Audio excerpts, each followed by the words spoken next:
এই 5টি কাজ করলে আপনি মৃত্যুর পরেও কবরে সওয়াব পাবেন। দুনিয়ায় বেঁচে থাকতে যদি আপনি এই 5টি কাজ করতে পারেন তাহলে ইনশাআল্লাহ মৃত্যুর পরেও আপনার কবরে নেক আমল পৌঁছাতে থাকবে। প্রিয় দর্শক, আপনাদের কাছে একটি প্রশ্ন, কবরে আমাদের কয়টি প্রশ্ন করা হবে? অবশ্যই কমেন্টে উত্তর দিবেন যদি আপনি মুসলিম হয়ে থাকেন। কি সেই 5টি কাজ যা আমাদের মৃত্যুর পরেও নেক আমল দান করবে? তো চলুন বেশি কথা না বলে শুরু করি আজকের ভিডিও। প্রিয় দর্শক, অবশ্যই ভিডিওটি শেয়ার করে দিবেন, কারণ আপনার একটি শেয়ার করা হাদিস শুনে কেউ আমল করে তার আমলের কারণে আপনার আমল নামায় নেকি পৌঁছাতে থাকবে। সুবহানাল্লাহ। দুনিয়াতে এই 5টি কাজ করলে কিয়ামত পর্যন্ত আপনি নেকি পেতে থাকবেন। 1 নম্বরে কাউকে কোরআন শরীফ উপহার দেওয়া। সে যতবার কোরআন পাঠ করবে ততবার আপনি সেখান থেকে নেকি পাবেন। প্রিয় দর্শক, একজন মুসলিমকে আপনি একটি কোরআন শরীফ উপহার দিন, নয়তো মসজিদে একটি কোরআন উপহার দিন। যখনই কোনো মুসল্লি সেই কোরআন পাঠ করবে আপনার আমল নামায় নেকি পৌঁছে দেওয়া হবে। 2 নম্বরে কোনো হাসপাতালে একটি হুইল চেয়ার দান করেন।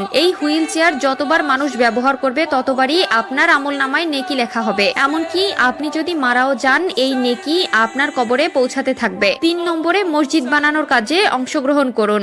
রাসূলুল্লাহ সাল্লাল্লাহু আলাইহি ওয়াসাল্লাম বলেছেন, কেউ যদি মসজিদ নির্মাণে অংশগ্রহণ করে মৃত্যুর পরেও তার কবরে পর্যাপ্ত নেকি পৌঁছে দেওয়া হবে। কেউ যদি ছোট্ট একটি মসজিদ বানায় আর সেই মসজিদে মুসল্লিরা নামাজ আদায় করে তার জন্য আল্লাহ জান্নাতে একটি ঘর তৈরি করবেন। এই বিষয়ে হাদিসে ও পবিত্র কোরআনে স্পষ্ট বর্ণনা রয়েছে। 4 নম্বরে কোনো দরিদ্র ছাত্র অথবা ছাত্রীকে লেখাপড়া সচল রাখতে সাহায্য করুন। আপনি যদি কোনো অসহায় দরিদ্র ঘরের ছাত্রছাত্রীকে এই সাহায্য করেন আর তারা যদি আপনার দ্বারা উপকৃত হয়, আপনি মারা গেলেও আপনার কবরে নেকি পৌঁছে দেওয়া হবে। 5 নম্বরে যে কাজের কথা বলা হয়েছে তা হলো গাছ লাগানো। প্রিয় দর্শক, যখন কেউ আপনার লাগানো গাছ থেকে কোনো উপকার পাবে তখন আপনিও সেখান থেকে নেকি পাবেন। আর সবচেয়ে সহজ একটি উপায় হলো তথ্যগুলো আপনি যদি প্রচার করেন এবং এটি দেখে কেউ যদি আমল করে তবে আপনিও কিছু নেকি পাবেন। আমরা জানি পৃথিবীতে সবথেকে নিকৃষ্ট পাপ হলো আল্লাহর সাথে কারো তুলনা করা, অর্থাৎ শিরক করা। কিন্তু আরো 2টি পাপ আছে যা আল্লাহ করতে নিষেধ করেছেন এবং প্রিয় নবীও নিষেধ করেছেন।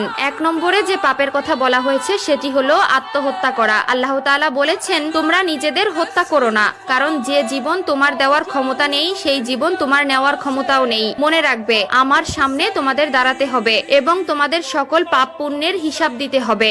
আমরা একটু ডিপ্রেশনে পড়লেই, একটু কষ্ট সহ্য করতে না পেরে আত্মহত্যার মতো মহাপাপ বেছে নেই, কিন্তু আল্লাহ বলেছেন নিরাশ হইও না, আমার উপর ভরসা রাখো। রাতের পর যেমন দিন আসে তেমনি দুঃখের পরেও সুখ আসবে। 2 নাম্বার যে পাপের কথা বলা হয়েছে সেটি হলো অন্যের হক নষ্ট করা। প্রিয় দর্শক, আপনি যদি একজন ইমানদার মানুষ হয়ে থাকেন আপনার জন্য জান্নাত ওয়াজিব হয়ে যাবে, কিন্তু আপনি যদি দুনিয়ায় কারো হক নষ্ট করে থাকেন তার জন্য আপনাকে জান্নাত থেকে বহিষ্কৃত করা হবে যতক্ষণ না ওই ব্যক্তি আপনাকে ক্ষমা করবে। তো যত দ্রুত সম্ভব এই সকল পাপ অন্যায় থেকে দূরে থাকার চেষ্টা করবেন।